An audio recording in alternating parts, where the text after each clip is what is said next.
I'm Donnie Carter. I'm the General Superintendent for Civil Division at Crossland Construction. I've been in the industry for about 17 years now.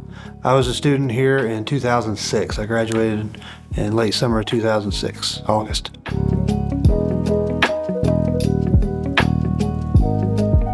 Shoot, with me, it was rock bottom when I come here. I thought I was going to play baseball the rest of my life out of high school. Going to college, I thought I had it figured out. It didn't work out. I couldn't stay healthy, and then school, I couldn't figure out what I wanted to do. I went back to work on the farm at 21 years old, living at home again, and my stepdad gives me a check after the harvest was over, said $1,000 and I'll go get a real job. It's like, oh. So yeah, there I am looking through a newspaper and found an ad, and here I am 17 years later. It's probably the best thing that ever happened to me was he told me to go get a real job. So yeah, it's you got to stay humble and remember where you come from, and just because it's tough to get there, this isn't an easy industry to work in. Construction is very hard to work in, and worst thing you can ever do is feel like you're entitled, and feel like, well, I went to heavy equipment school. I should be, in a year I should be running work. Well, you can, but you're gonna have to work. You're gonna have to prove it, and be willing to learn and work with others, and communicate and show. And it's a very humbling experience.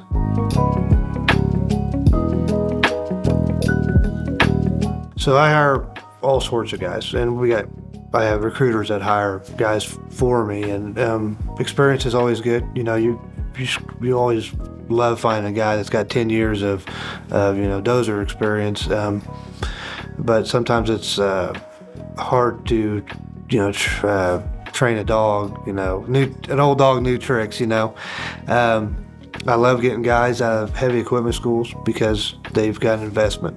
That's what they want to do. That's what they want to do for a career. So we've really I've been turning my focus more to heavy equipment schools. That's just kind of where we've started to do past couple of years, is really start hitting these heavy equipment schools hard. They're young guys. They're willing to learn. They've got some certifications. So like I said, they're ready to get after it. And most of the time they're young guys. So.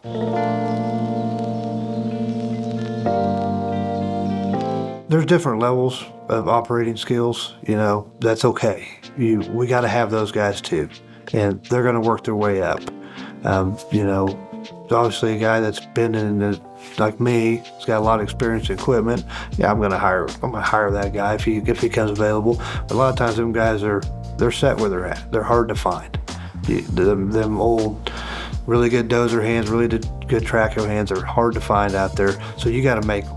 You gotta make them. So where's a better place to find them than at a heavy equipment school? Because that's what they want to be one day. That's what we hope they want to be one day, is a really good finish operator or good production operator. And that's no better place to find them than at a heavy equipment school.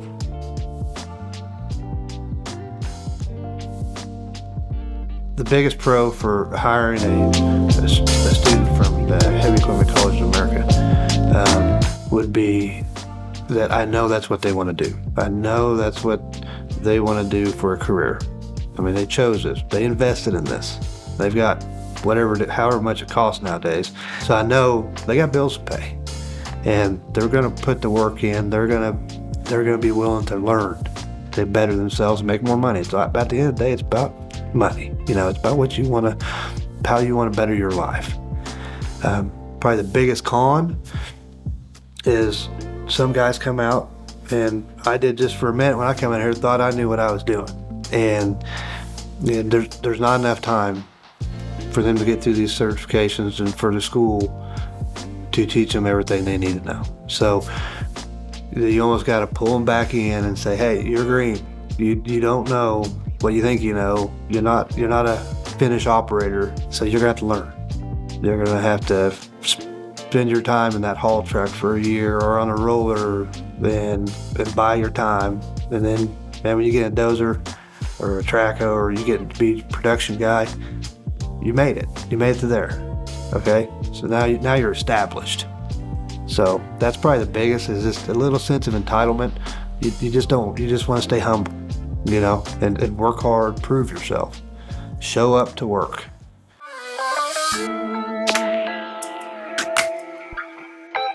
Our career paths usually start out as an operator. You work your way up to a mentor. If you go through the program, the apprenticeship programs and stuff that we offer as well.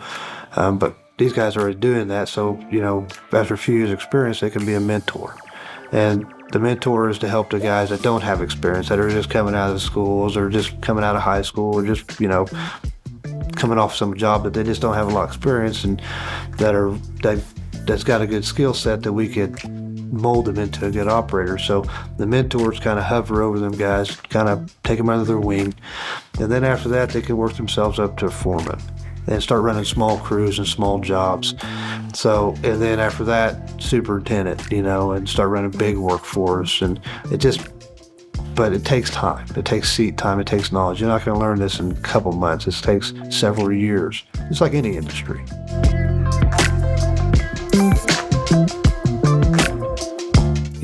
We've got some female operators at Crossland. One in particular, her name is Marianne, and she's been with us, I think, 8 or 9 years, maybe 10 years now. Great dozer operator, can operate about anything, but she's a finished dozer operator. She started out, not knowing anything. She didn't come out of heavy equipment school, but we offer some curriculum through our apprenticeship program, and she went through it all, and she's a mentor now. She's great. So yeah, it's a woman's world just as much as it is a man's. So.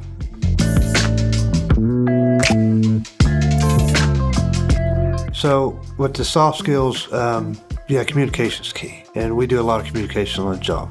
Whether it's over a radio because you're in a cab or the guy's on the ground, or you got to be able to talk to your boss or your foreman and be able to, say, hey, I don't know how to do this. Can you show me how, or can you get somebody to come over here and help me? Last thing we want is a guy not be able to talk. For one, it's not safe. You got to have good communication. We're high on safety. So you've got to be able to communicate with your fellow crewmates and everything else to go home at night and be safe and get the job done.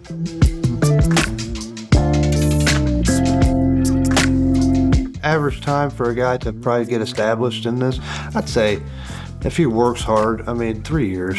He could 5 years. He ought to be on doing some production work. After 2 years, he should be, on a dozer. Depends if he gets on with the right guy, with the right foreman or superintendent. I hate hiring a guy and then sticking him on a haul truck for 3 or 4 years, and he just gets burned out and he'll go do something else for his career. And that's not what you want to do. But you got to show up and work hard. So I'm partially college educated guy. I've got several foremen and superintendents that are not. They started at the bottom, like where I did, and have worked their way up to being, they're salary guys, got good lives, good homes. It's possible for anybody to get there, but you've got to work. You've got to show it up and don't expect it to happen. You got to make it happen.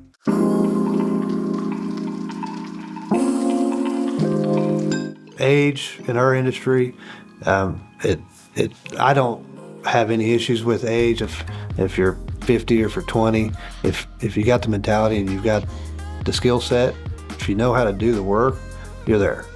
I've got a lot of foremen and superintendents that are young and in their 20s, 30s, and some are college kids, some are just, they've just worked their butt off and got there. And we've got guys that are older too. We love our young guys, getting them there faster. If they've got it, we're going to push them and push them and push them and get them where they need to be fast.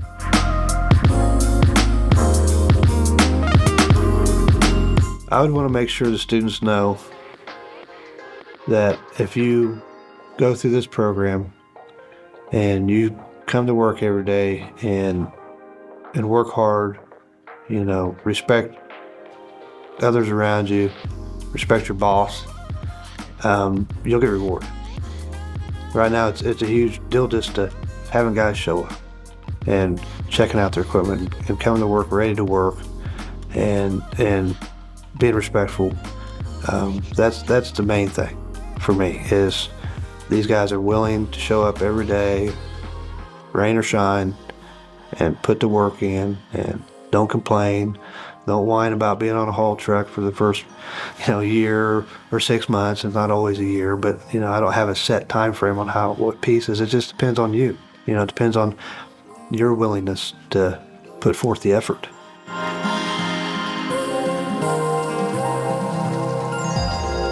Last year I hired a guy, Calvin Mulkey. I was talking with one of your instructors about it, and he brought his name up. So yeah, I still got him. Awesome. Appreciate your time, man. Thank Really you. insightful. Thank you.